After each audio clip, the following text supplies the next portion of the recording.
de Santa Coloma de Gramenet i venim aquí a explicar-los una mica d'informació i explicar uns quants arguments en favor de la independència. I ara els faré una presentació nova que és sobre la corrupció. No he volgut, quan l'he preparat, he intentat fugir de fer una mena de llistat de casos i casos i casos. La corrupció és un fenomen immens, jo m'he quedat esparverat mentre buscava informació i el que he volgut fer és una presentació molt gràfica. Primer de tot, la primera pantalleta que tenim aquí és un acudit que vaig trobar per internet. Pots posar la corrupció en Espanya al Google i em va sortir diverses imatges i una d'aquelles és aquest acudit d'aquí que diu Coto privado de corruptos, que ve a dir doncs això, que per tot l'estat espanyol està ple de corrupció per tot arreu. Aquí en tenim nosaltres, n'hi ha a Sabadell, n'hi ha a Madrid, n'hi ha a Andalusia, i ara faré una miqueta una visió general d'aquest tema, que realment és per llogar-hi cadires, així de clar. Per començar, aclariré dos o tres conceptes, aquests que es fan anar en aquests casos per la tele. Primer de tot, definirem el que és un imputat, un acusat i un condemnat. Un condemnat, tothom ho sap, és la persona que davant d'un jutge se li ha fet un judici i el jutge, o si és el cas que hi ha un jurat popular, doncs segui senyor, sí, ja pot seure ja. Doncs li imposa una pena i aquesta persona és un condemnat, una pena de presó, una multa, el que li toqui. Això és un condemnat. Després tenim el cas d'un imputat, és del que més hi ha en el fenomen de corrupció. Un imputat és una persona que un jutge creu que hi ha algun indici que pot haver delinquit i llavors el declara com a imputat. I això no vol dir ni que sigui culpable ni que estigui condemnat, ni molt menys. I s'ha donat el cas, en molts casos, en temes de corrupció i en altres temes també, doncs que molts imputats després han sigut desimputats i al final se'ls ha espatllat la vida, perquè a vegades el que diuen la condemna al telediari, la vergonya aquesta que els va passar, la passen igual, doncs han acabat desimputats i al final perquè no s'ha demostrat que fossin culpables de res. Però aquesta és la figura d'un imputat. És del que més hi ha en els casos de corrupció, com veurem. I després hi ha el cas de l'acusat. L'acusat és una persona que ja ha estat imputada abans o que directament un jutge, el jutge que fa la instrucció, doncs l'acusa d'un delicte i llavors això va a judici i es fa la investigació. La figura de l'imputat es crea en el seu moment perquè aquesta persona li diu, mira, se t'està investigant per això i tu pots anar preparant la teva defensa i si has de buscar informació, proves o així, perquè quan baixis davant del jutge puguis defensar el que se t'acusa. Aquestes són les tres figures. Després, una miqueta de tipus de corrupció, així ràpidament. Hi ha la corrupció urbanística, que és l'habitual d'agafar terrenys que són agraris, per exemple, i amb un ajuntament se'ls canvia la definició del terreny perquè es pugui construir, es fa una urbanització de luxe i llavors hi apareix una empresa per allà que és la que guanya calés i llavors aquest tipus d'activitats. Crec que perquè darrere aquests edificis crec que hi ha algun cas de corrupció lligat amb aquests edificis d'aquí darrere. Si és el cas Pretòria, que parlàvem abans, els cúbics, però el cas Pretòria, oi? Bé, doncs això seria una corrupció urbanística, diguem-ne, llavors es mouen comissions, històries d'aquestes sota mà, sobres i aquestes històries. I el tema de finançament il·legal, si un mira la història de la democràcia espanyola és sorprenent veure les grans campanyes electorals que han fet molts partits i d'on han tret els calés aquesta gent, doncs llavors aquí també funcionen els favors i una mà per aquí darrere i un paquet de bitllets per aquí, un paquet de bitllets per allà, el que seria el finançament il·legal de partits. La gent que fa això no ho fa en benefici propi, però fa en benefici del seu partit i a més és il·legal. Una de les assignatures pendents de la democràcia espanyola és fer una llei de finançament de partits que eviti aquestes coses i que sigui prou adequada, que els partits gastin el que poden gastar i no gastin més del que poden gastar. I l'altre cas de corrupció, que és el més greu, que és el cas que seria robatori directe de diners públics, que és que jo t'ajudaré que et donin aquesta obra, però tu a canvi m'has de donar un 3% o no sé, el que sigui, dels calés. Això seria un robatori directe de la caixa pública. Com deia, això és un problema que després ho veurem ben bé, és un problema generalitzat a tot l'estat espanyol. He estat mirant uns quants articles de diferents fonts he arribat a treure unes quantes dades que fan por. La primera, que hi ha uns 1.900 imputats a tot l'estat espanyol per corrupció, 1.900 persones que estan imputades, polítics i no polítics. Aquí hi ha casos, gent que no són polítics, però també surten. Aquí, per exemple, inclouríem el senyor Josep Lluís Núñez, que va ser condemnat. Bueno, en aquest cas, el Josep Lluís Núñez ja aniria a la part de condemnats, però això és una corrupció que no és política, és comprar un inspector d'Hisenda, per exemple, però també és una forma de corrupció, no? O altres casos com els que coneixem dels casos Bárcenas o els casos Pujol i tots aquests casos d'aquí. 1.900 imputats, hi ha uns 170 condemnats, alguns a presó, no masses, però alguns a presó, i altres que han tingut un delicte econòmic, una multa o el que sigui. I llavors hi ha un estudi, l'estudi més bèstia que he trobat és una referència a un estudi de la Universitat de les Canàries que parlava que la corrupció ens costava 40.000 milions d'euros anuals.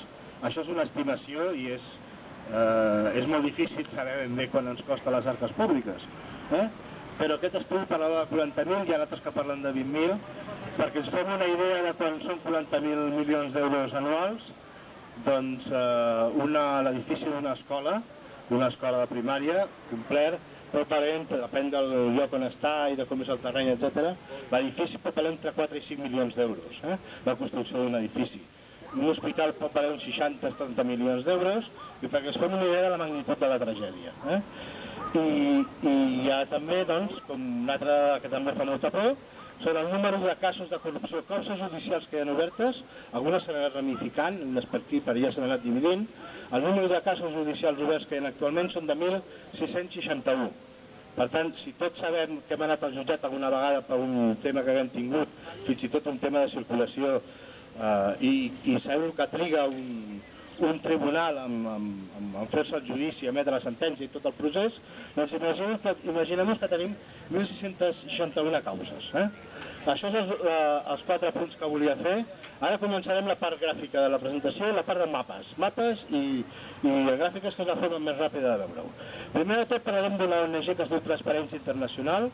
És una ONG que es dedica a fer enquestes anuals als ciutadans, i el que fa és recollir el que pensen els ciutadans. Els pregunta als ciutadans de diferents països del món si pensen que el seu estat, el seu país, és molt corrupte o poc corrupte. Llavors amb això fan una graduació, de manera que els que són de color vermell i marró més fosc són els més corruptes, i els que són menys corruptes són els que estan més en groc. Si veiem aquest mapa d'aquí podem veure que tota la part de Rússia, Àfrica, sobretot, i tota la part d'Amèrica del Sud, tira cap al corredor vermellós.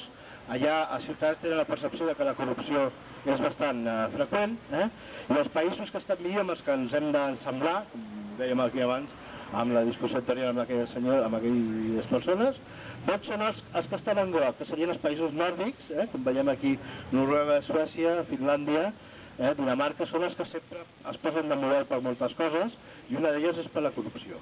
La gent d'aquests països no té la percepció de que no hi ha gaire corrupció al seu país, que això és una impressió personal, però bueno, és evident que aquesta impressió ve donada pel que diu la premsa i pel que surt als mitjans.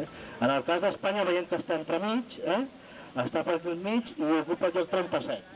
Sent el primer lloc el país menys corrupte, doncs Espanya es fa en el lloc 37 a la cua dels estats d'Europa.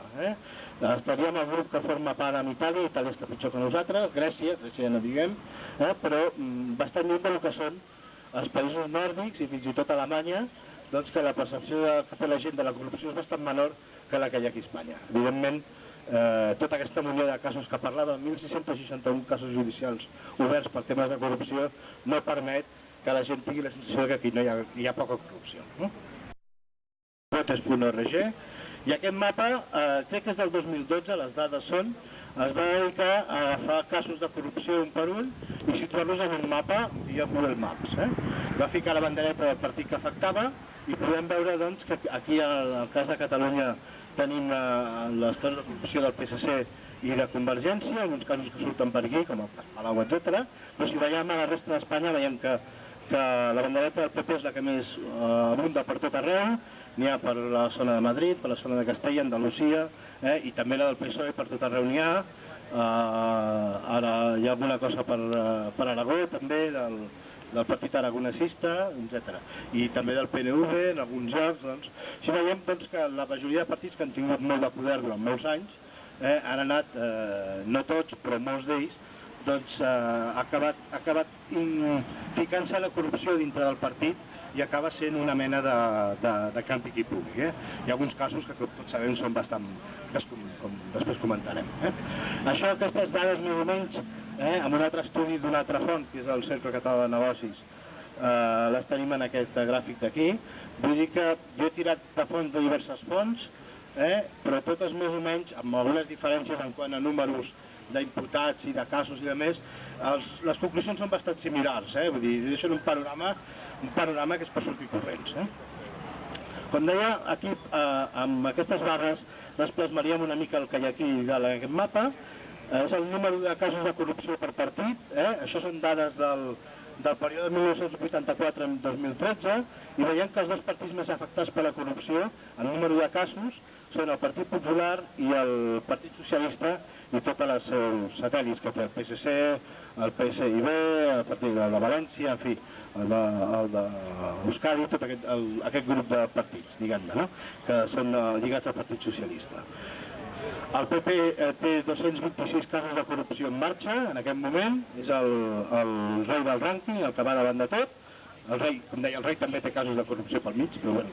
El PSOE en té 212 casos de corrupció en marxa, i llavors veiem que el següent camí és Convergència i Unió, aquí també en tenim de corrupció, i tan dolenta com qualsevol altra, amb 26 casos. També és cert que el camp d'acció de Convergència i Unió és molt més petit que el de PSOE i PP. Però veiem doncs que els dos principals partits espanyols, com són PP i PSOE, són els que tenen el rànquing més alt de la corrupció a l'estat espanyol. De fer-les per partit, les fem per territoris. En la primera gràfica, que també és del Cercle Català de Negocis, doncs la primera gràfica el que fa és apareix el número de casos de corrupció per cada comunitat autònoma. Veiem que la primera, amb 137 casos de corrupció en marxa judicialitzats, investigant-se, és Andalusia, la segueix Galícia en 52, València, País Valencià en 51, Madrid a 48, etc. I Catalunya, que és la següent, amb 41 casos de corrupció, seria la cinquena comunitat espanyola amb més casos de corrupció. Però com veiem, Catalunya no estem accents d'aquest tema ni molt menys. Altres comunitats en tenen menys, potser perquè també són més petites o perquè hi ha hagut menys canvis de govern, pel que sigui. Més petites en quant a persones, en quant a població. Així doncs, com veiem, amb el número de casos de corrupció a nivell territorial, doncs Andalusia és el primer del rànquing. Si ara fem aquest rànquing el fem d'una altra manera, en lloc de mirar el número de casos, mirem el número de persones implicades, de polítics implicats, en aquest cas és de polítics. La font d'aquesta gràfica és la web del diari El Mundo, que tothom més o menys coneix. El diari El Mundo ha treballat bastant el tema de la corrupció i té publicat un mapa interactiu que vas amb el ratolí, cliques a la comunitat autònoma, se treu una finestreta i et diu el número d'imputats, el número de casos de cada comunitat autònoma. Doncs aquestes dades jo les he passat amb un Excel i he fet una gràfica i el que m'ha sortit és això. Però això està fet del diari El Mundo, això quedi molt clar, que no és precisament de la nostra corda, que diguem, però que també els resultats que donen són semblants als que donen altres estudis d'organitzacions de tarannà totalment diferent, totalment contrari. En el cas d'aquest diari El Mundo, això si algú vol veure, entra al diari El Mundo al buscador, que té un buscador, i li posa corrupció en Espanya i li sortiran aquest mapa que deia i també un estudi particularitzat fet de 83 casos especials que hi han triat amb algun criteri. Doncs com deia, en dades del Mundo, el número d'imputats en corrupció, imputats i acusats i condemnats en corrupció per territoris, doncs Andalusia torna a ser la primera del rànquing, amb 114 implicats, i que consti que jo no tindré contra els andalusos ni molt menys. València surt darrere, tots hem sentit parlar de les jaquetes del camp, dels bolsos de la senyora aquella del Caloret, de la Rita Barberà, en fi, tots hem sentit parlar d'aquests casos, de Marça. Madrid ve la següent al 72, probablement perquè el ser la capital de l'estat i tenir tot el govern, doncs és fàcil que hi hagi gent que vulgui d'una manera o altra posar la mà a la caixa. Tots hem vist el tema de les targetes Black, per exemple, això vindria a Madrid. I la següent és Catalunya, que aquí el Mundo considera 44 casos, quan amb la presentació anterior aquí es considerava que 41. Per tant, les dades són molt semblants, i que això és del Cercle Català de Negocis, que és independentista, i això és del Mundo, que l'independentista no en té res, com molt bé saben. Però les dades són pràcticament iguals. En el cas de Catalunya, tots recordem aquesta comissió d'investigació que hem tingut pel cas Pujol i la seva família, el fill del Pujol amb els seus Ferraris, que per cert no està imputat enlloc, però bueno, amb els seus Ferrari i de més. Tots recordem el cas aquest de Pretòria dels edificis d'aquí darrere, o el cas de Pallarols, de formació, en fi, diferents casos. Balears la segueix, i després van sortir les altres, i algunes d'elles tenen poques persones implicades. Cal dir que Extremadura, que és una de les comunitats que a vegades diuen coses dolentes d'ella, en aquest cas està molt poc afectada per la corrupció a Extremadura, té només 4 implicats i 10 casos en marxa. Per tant, que podem... Crec que... Doncs si seguim mirant gràfiques d'aquestes, ara si agafem el número de casos de corrupció que teníem i el dividim per la població, podem treure una gràfica de veure el número de casos de corrupció per milió d'habitants. És evident que mentre més gent hi ha, més polítics hi ha, perquè l'administració és més gran, i mentre més gran és l'administració, més fàcil és que hi hagi corruptes. Per tant, doncs, aquesta gràfica de casos de corrupció per milió d'habitants, el primer de tots que surt al rànquing és Balears, les Illes Balears, que són un índex de 31.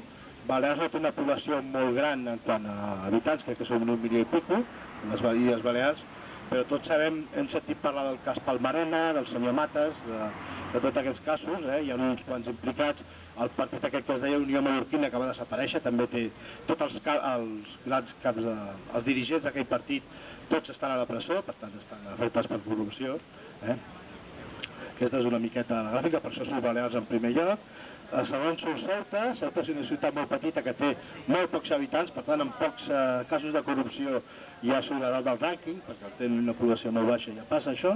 Anem seguint aquí, tenim per aquí Madrid, també a la part baixa, Extremadura torna a sortir a la part baixa, com deia, Andalusia surt a la part mitja alta, i en el cas de Catalunya surt a l'últim de tots, amb 5 casos de corrupció per milió d'habitants. Catalunya té 7 milions i pico d'habitants i es fa que surti aquí baix. Això no li treu ni gravetat ni li deixa de treure.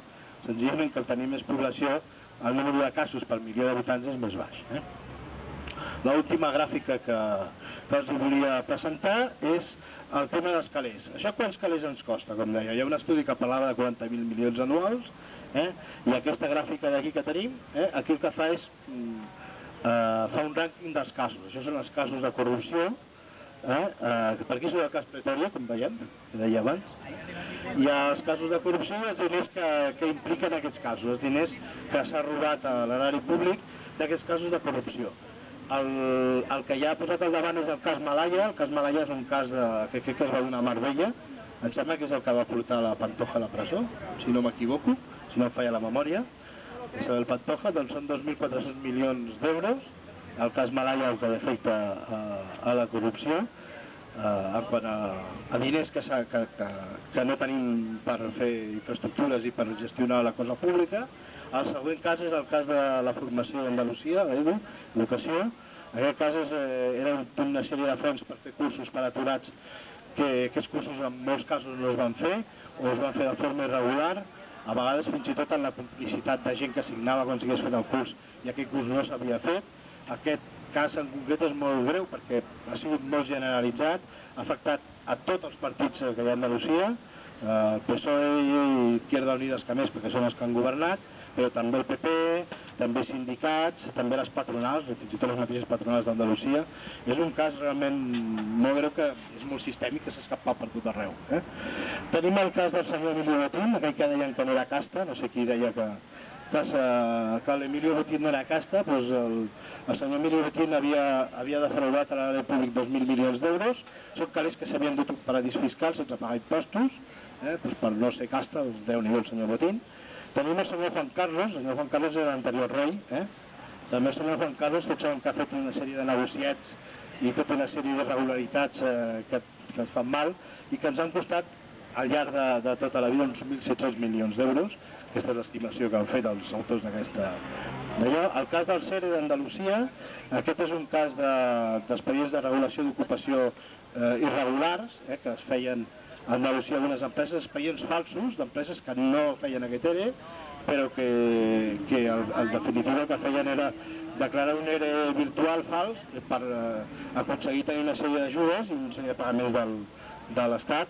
Doncs els cas del CERE d'Andalusia també 1.400 milions d'euros, i ja amb molt menys quantia, en aquests casos que són els principals, de molta menys quantia tenim un cas Marbella, que crec que això estava vinculat al senyor Gil i de més, també això deu ser corrupció urbanística segurament, sent de Marbella.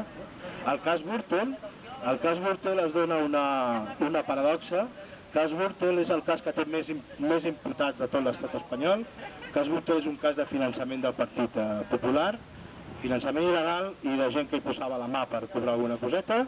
El cas Gürtel té ramificacions a València, té ramificacions a Madrid, té ramificacions crec que també a les Balears i potser de altres llocs també. S'està investigant, és un cas que està en marxa amb investigació judicial. Els cas Gürtel, quant a diners, no és una quantitat molt gran, són 120 milions d'euros, que aquí els agafés 120 milions d'euros, però sí que té la particularitat que té 186 imputats. El cas Gürtel hi ha 186 persones polítics imputats, persones relacionades amb la política. És el cas de tot l'estat espanyol que té més imputats.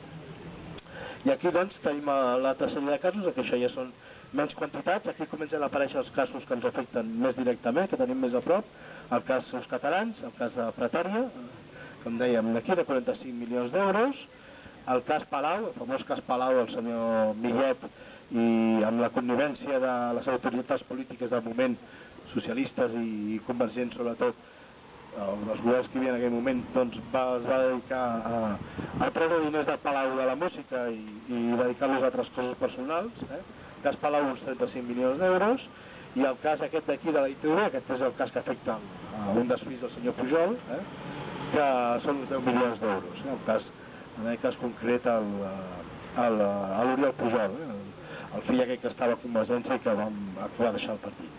Per tant, doncs, veiem que aquests casos d'aquí són els que afecten més, els que tenen més corrupció en diners, que han suposat que hagin desaparegut més diners de les arques públiques, i també, com veiem, i no vull ser dolent amb Andalusia, però torna a sortir casos d'Andalusia els primers del rànquing, i em sap greu pels andalusos que ningú se m'ofengui. Com deia, les dades són de diferents associacions d'organismes, diaris, i alguns que fins i tot són antagònics ideològicament, per tant, una bona part de la realitat deuen tenir. Per tant, doncs, la primera cosa que a mi se m'acut és pensar, si tenim 1.661 casos de corrupció oberts, amb 1.900 imputats, com ho fa una justícia com l'espanyola, que tots sabem que quan hem d'anar per un simple paracops trencat, un accident de circulació, hem d'anar als jutjats, triguem un parell d'anys en solucionar-ho. Com farà la justícia espanyola, com s'ho farà la justícia espanyola per jutjar 1.661 casos de corrupció? La majoria de casos sabeu què passarà? Doncs que passaran els anys, no es podran gestionar perquè no hi ha mitjans ni temps per fer-ho, i quan arribaran a judici ja hauran prescrit. A la qual cosa, si ja han prescrit, doncs ja s'ha acabat el cas. Això és una cosa que passa sovint als jutjats, tal com funciona la justícia espanyola aquí i a Madrid i a tot arreu, no només a Madrid i a Andalusia i a fora, sinó també a Catalunya passa el mateix.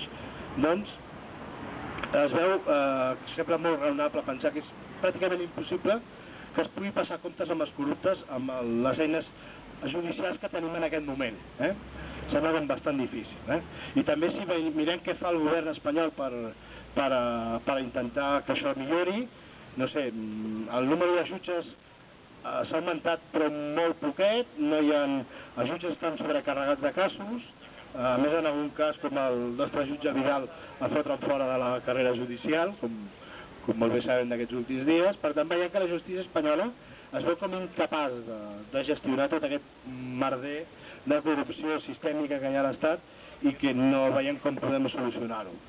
Per tant, nosaltres què proposem? Nosaltres proposem la independència. Com deia, què pot aportar la independència a un panorama com aquest? De moment, per començar, una Constitució nova. Els que segueix més o menys la premsa, doncs hi ha diverses persones, entre ells el jutge Vidal, com deia, fent esborranys de constitucions, i podem mirar el que ja ha posat per allà dins. Per exemple, una de les coses que es parla és la limitació de mandats. Per mi que una persona pugui estar 23 anys de govern, com el senyor Jordi Pujol, és inaudit. O el senyor Nadal, que va ser alcalde de Girona durant, no sé si quasi 20 anys. O recordo un diputat socialista que va estar des del 79 fins al 2000 i alguna al Parlament fent de diputat. Vull dir, per mi aquesta situació d'una persona que acabi vivint de la política, van passant els anys i els governs i les votacions, i aquestes persones continuen ficats en política, en el cas també el senyor Millo, per exemple, del Partit Popular actualment, per buscar referències polítiques. O el senyor Alfonso Guerra, com diu el company, que també, crec, no sé si és diputat encara el senyor Guerra, o ja no ho és, però des de fa molt poc. Però crec que va ser des de l'any 79, per tant, no vull ficar la nafra en una persona concreta, però vull dir, hi ha gent que s'ha dedicat a fer l'estatu quo de vida política, i això és una de les coses que la nova Constitució que hem de fer quan assumim la independència, doncs és una de les coses que ha de fer. La limitació de mandats jo crec que és un factor molt important per evitar corrupció. El mateix recanvi dintre, encara que sigui del mateix partit, però el mateix recanvi de persones afavorirà que uns es destapin als altres i que s'acabin aquestes xarxes de corrupció tipus Camorra, quasi, pràcticament. Aquesta és una de les coses. Una de les coses que pot aportar la nova Constitució i que ja s'està aplicant en el cas del Parlament és la transparència de sous. El Parlament té publicats a la seva web, el Parlament català té publicats a la seva web, el que cobren els diputats i amb les dietes incloses. La transparència és molt important, perquè això el que evita, el que afavoreix és que la gent tingui més o menys clar sapiguem el que guanya un polític i podem valorar si aquest senyor que va en Ferrari, doncs, amb el sou que té pot tenir un Ferrari o no. Doncs aquesta és I l'altra cosa que també s'ha de gestionar i s'ha de canviar és el sistema d'adjudicació de les obres públiques. Aquest és el gran forat de la corrupció. Les grans obres públiques, els grans aves, aquests aeroports que s'han anat fent, les grans línies d'aves, tot aquest tipus de grans infraestructures on una petita comissió a nivell del cost de l'obra no és massa important, però que al final acaba sortint de l'erari públic, doncs aquest s'ha de buscar un sistema que sigui molt més transparent que l'actual. Es pot estar d'acord si s'ha de fer aquesta obra o no, si s'ha de fer la mata o no, es pot discutir, aquest és un altre debat, però que sí que ha de quedar molt clar que l'empresa que té la concessió, el que no pot ser és que després comencin a aparèixer despeses extres que no han continuat, recordo que no estaven previstes. Jo recordo el cas recordem un cas a l'estranger, per exemple, crec que era l'empresa Safir Vallehermoso que estava fent el canal de Panamà, l'ampliació del canal de Panamà, i com bon dia, clar, va fer una oferta trencadora, la més barata de tots, i clar, es van dur a l'obra, però després de mitja obra va dir que aquí no em surten els números, que ara vull que em donen els més calés. Aquesta no pot ser, l'obra pública no pot funcionar així. I una empresa que faci això s'ha d'apartar per durant uns quants anys de les obres públiques. Aquest és un allò. Doncs això és una miqueta el que la nostra nova Constitució ha de contemplar. També vull comentar que aquests textos constitucionals que s'estan fent, aquestes propostes, esborranys, fan servir sobretot com a referència les constitucions d'altres països europeus, d'Alemanya, dels països nòrdics especialment, que són els que sempre ens emmirallem, perquè Catalunya té una tradició política de mirar sempre cap al nord, ja des de tota la seva història. Per tant, doncs, aquest és una miqueta el tema, i per acabar, per intentar treure una miqueta de ferro a l'assumpte, acabo amb un acudit que no sé d'on diari és d'un tal J.R. Mora, no sé quin diari va sortir, vaig trobar per internet, on surt un mapa d'Espanya en blanc i negre que diu que una meitat ha estat negra, que està rodant, i l'altra està blanquejant els diners. Blanquejant els diners, vull dir, sense pagar impostos s'està ficant a comprar-se coses o blanquejant-los sense pagar impostos. Per tant, doncs, jo acabo la presentació aquí. Si algú vol fer un comentari, alguna cosa que li agradi comentar o que jo no hagi tingut en compte. Jo vull preguntar primer si hi ha diferents nivells de corrupció, Perquè llavors me tindrien que explicar lo de les corbates i els folars. Això què és? Corrupció o què és? Me refereixo a lo de Lleida, no sé si sabeu de què parlo. Sí, el senyor Ros de Lleida, no? Exacte. Bé, el primer a tocar ja és que aquestes coses s'han de demostrar. Primer, una cosa tot... Aviam, evidentment, si hi ha un indici de delicte, doncs aquest senyor se l'imputarà i ja veurem què passa. Això és un càstig, perquè una persona que ha imputat, que no es presentarà en una llista d'alcalde, el faran fora de la llista. Per tant, per començar ja és un càstig per ell. Aquestes corbates, si jo no tinc mal entès, eren articles publicitaris. Jo no vull defensar el senyor Ros, ni molt menys. Eren articles publicitaris que feia l'Ajuntament de Lleida per regalar no sé qui. 35 milions. Clar, parlem de 35 milions i em sembla una barbaritat. A mi també m'ho sembla, no? Però, clar, jo no sé si això és corrupció o això és mal govern. Potser hauríem de diferenciar el que és corrupció i el que és mal govern. Aquest senyor, en principi, no s'ha demostrat o no hi ha indici que aquests 35 milions se n'hagi posat una a la butxaca. Això no surt per enlloc. Però, clar, gastar-se 35 milions en articles de regal també és cert que és en un període de bastants anys, no és en un any, és en bastants anys. Jo no sé si en temps de crisi això és gaire adequat. I, per tant, ja entraríem en un concepte que potser també podria... Potser la nova Constitució hauria de considerar de posar un barem o intentar fer un barem, això és molt complicat. Fer un barem del que és un bon govern i el que és un mal govern, mínimament, i que hi haguessin límits que no es poguessin passar.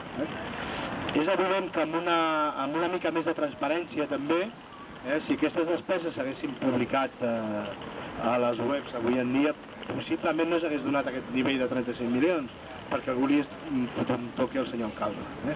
També és cert que en el cas concret el senyor alcalde de Lleida té una baralla que ja és personal amb una persona amb qui havia estat el segon a bordo i per tant ja entrem en temes personals. És una mica complicat així d'avaluar, però jo això ho definiria més com mal govern que no com corrupció política.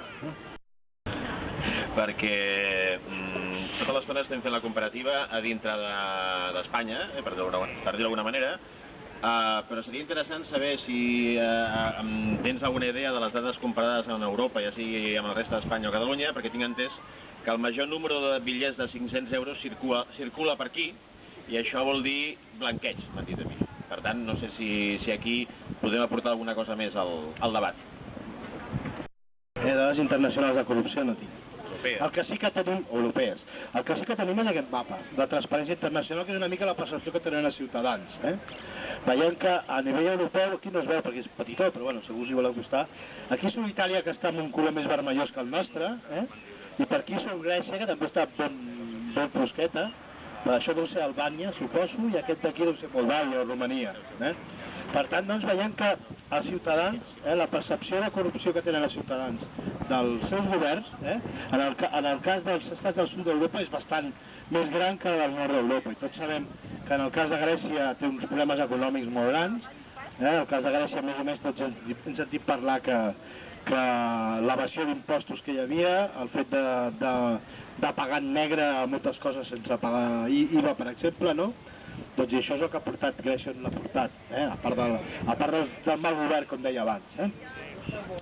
Doncs Grècia és un dels estats europeus que té més corrupció, Itàlia surt aquí com una cosa bastant gran, a més la percepció que té la gent, i Espanya està entremig, per tant, i en canvi tots els països del centre i nord d'Europa, que serà gent que potser no és tan divertida i que no tenen tant de sol i no són tan simpàtics i tal, i són molt serios i molt quadrats i tal, però com a mínim potser perquè de formació són més aviat tiren cap a protestants o calvinistes i tenen un concepte de la moral i de l'ètica més definit.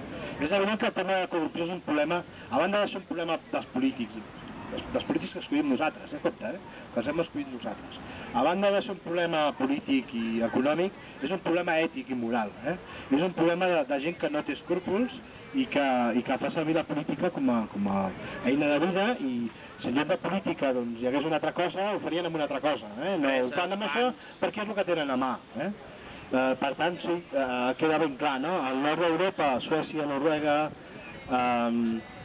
Dinamarca, Finlàndia, tots aquests estats de per aquí doncs tenen el groc ben groc, són on la gent té menys percepció de que hi ha corrupció, per tant vol dir que hi ha menys casos a la premsa, o potser que també a l'Estat quan apareix un cas és més estricte.